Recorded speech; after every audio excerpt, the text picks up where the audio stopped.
So I'm gonna show how to make this mullein Hagtorch, King's Torch, witch's candle. You get your dried mullein. This is actually like a year old. You can use the previous years, or you can use the dried ones from this year. You just hang them out to dry for about a week.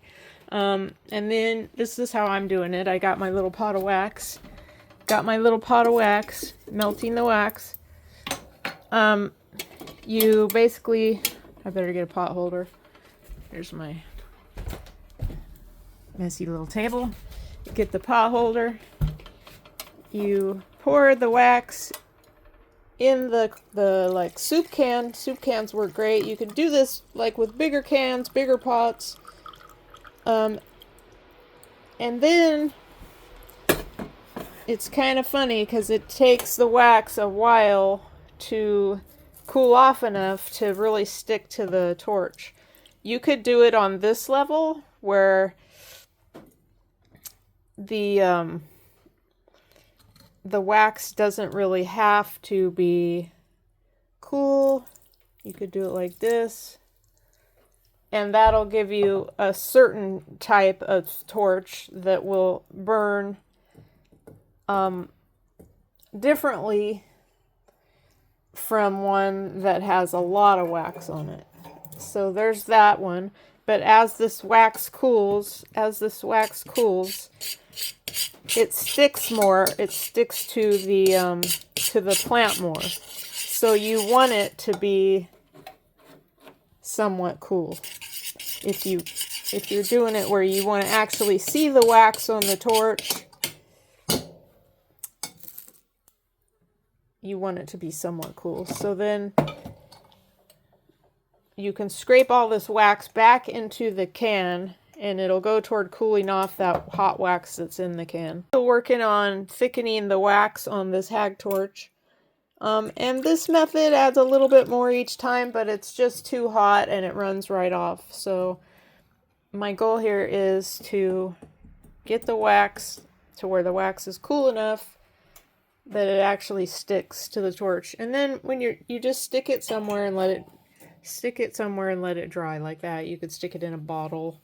It'll kind of keep running down the edges, but so you know, this is messy work. You might want to lay newspaper down. So here we are with the pot of half cooled wax. Okay, I'm going to pour it back in the can. And you see I have all this wax here. I'm going to scrape this off and I'm going to put it in the can. I'm going to do that with this whole pot and I'll be back. Any minute now, this wax is going to be thick enough to actually stick to this Hagtorch in a more meaningful way. You know, ideally this can would be full, or you'd have a taller coffee can, which I don't have. But so this is ready to start sticking more profoundly to this Hagtorch. See, it's gooier, it's lumpier. And you need to just turn it over.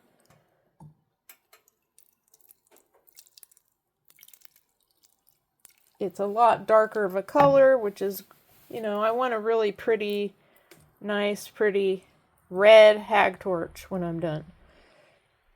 So having the wax being cool enough to actually stick, that's the ticket. That's what you're looking for. You can see the wax is, you know, glomping on there like in lumps. And that's exactly what I want.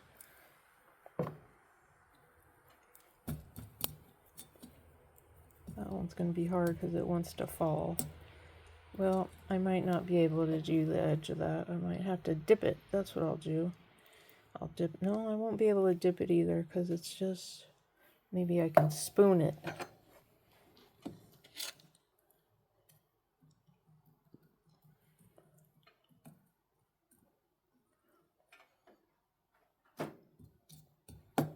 There's always a way. So I'm going to put this here to dry for a second.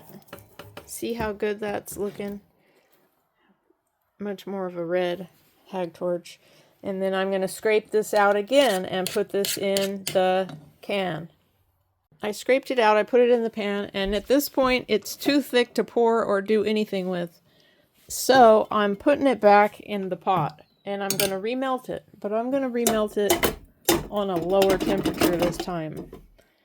So I'll get back to you. So I'm melting the wax, the paraffin. It's been colored with a red crayon, and it's that beautiful red color. It's for the Hagtorches. I've got my little pot here. Got my Hagtorch half made here. I'm pouring the melted wax on it. The wax is melted just enough. It's just hot enough that it'll stick and glop on. It won't just run off because it's too hot. And you have to do it kind of fast because in just a few minutes this wax is going to be too thick to pour. So, yeah. It's okay if it globs on like that. So this is another Hagtorch, almost done. You know, it's pretty good. You could get it down further, but it was a little awkward for the pan that I had and the can that I was using. So there's another one. And then I got all this wax. I'm going to put it back in the pot and melt it and start over.